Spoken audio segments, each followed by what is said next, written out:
Bagi pengenalan, apakah itu perubahan iklim global? Perubahan iklim global merujuk kepada perubahan unsur-unsur iklim seperti suhu, kelembapan, angin, dan lain-lain dalam jangka masa panjang.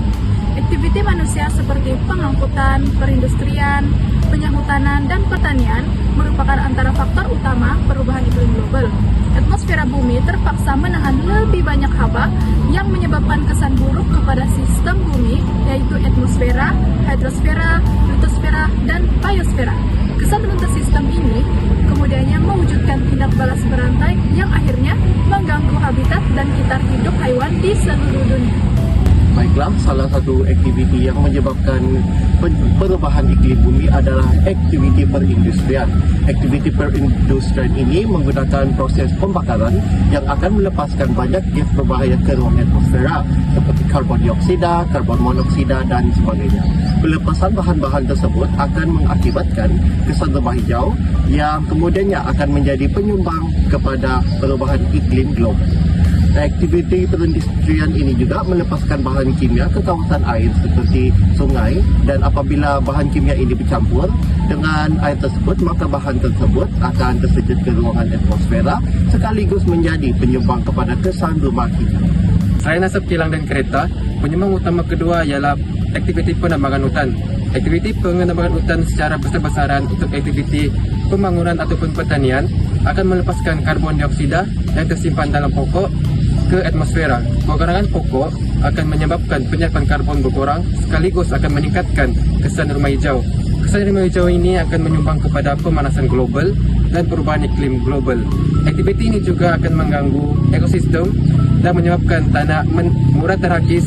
Ini akan menyejaskan ketan air dan cuaca tempatan. Untuk faktor aktiviti pengangkutan pula, aktiviti pengangkutan ini melibatkan kenderaan bermotor seperti kereta, lori, kapal terbang dan kapal laut yang bergantung kepada pembakaran bahan aktif fosil untuk bergerak. Namun, ia membebaskan sejumlah besar gas CO2. Jenis gas yang dibebaskan pula ialah seperti karbon monoksida selain daripada gas CO2, dan ia menyebabkan peningkatan gas rumah hijau. Peningkatan ini akan meningkatkan kesan rumah hijau yang menyebabkan suhu global meningkat secara mendadak. Aktiviti pertanian boleh menyebabkan perubahan kepada iklim global, yaitu penebangan hutan. Hutan adalah penyimpanan karbon yang penting. Apabila hutan ditebang untuk dijadikan ladang, karbon yang tersimpan dilepaskan sebagai karbon dioksida ke atmosfera. Ini bukan sahaja menambah gas rumah hijau, tetapi juga mengurangkan keupayaan bumi untuk menyerap karbon dioksida pada masa hadapan. Selain itu, bagi aktiviti peternakan seperti emisi gas metana, gas ini dihasilkan oleh haiwan ruminan seperti lembu melalui proses pencernaan yang dipanggil sebagai penapaian enterik. Metana adalah gas rumah hijau yang sangat kuat dengan potensi pemanasan 28 hingga 34 kali ganda lebih tinggi daripada gas karbon dioksida. Populasi ternakan yang besar menjadikan ini menyumbang kritikal kepada pemanasan global. Aktiviti manusia telah meningkatkan gas rumah hijau dalam atmosfera. Apabila atmosfera memerangkap haba, suhu global akan meningkat. Keadaan ini menjejaskan haiwan di kawasan sejuk seperti beruang, kutub, dan anjing laut kerana mereka kehilangan habitat semula jadi. Selain itu, perubahan pola hujan menyebabkan sungai dan kawasan tadahan air menjadi kering. Kekurangan air dan tumbuhan mengurangkan sumber makanan haiwan dan menjadi terhad. Samping itu, aktiviti perindustrian dan pengangkutan melepaskan gas sulfur dan nitrogen ke atmosfera. Gas ini apabila bercampur dengan uap air, ia akan membentuk hujan asid. Hujan asid apabila turun ke bumi, ia akan merosakkan tumbuhan dan air tawar. Kesannya, hujan asid akan menjejaskan kehidupan ikan, katak, dan reptilia. Seterusnya ialah kesan terhadap litosfera. Aktiviti manusia telah menyebabkan struktur permukaan bumi berubah. Contohnya, aktiviti penambangan secara berlebihan telah menyebabkan kawasan hutan yang menjadi ejen penguat struktur tanah telah terganggu. Ditambah pula dengan pemanasan bumi yang semakin meningkat, hal ini telah menyebabkan kemusnahan habitat terhadap kawasan cerun.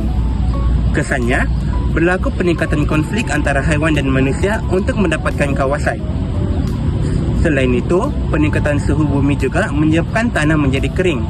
Tanah yang menjadi kering ini akan menyebabkan tanah menjadi kurang subur, lalu menjejaskan pertumbuhan-tumbuhan. Kesannya, berlaku gangguan terhadap rantai makanan dalam ekosistem.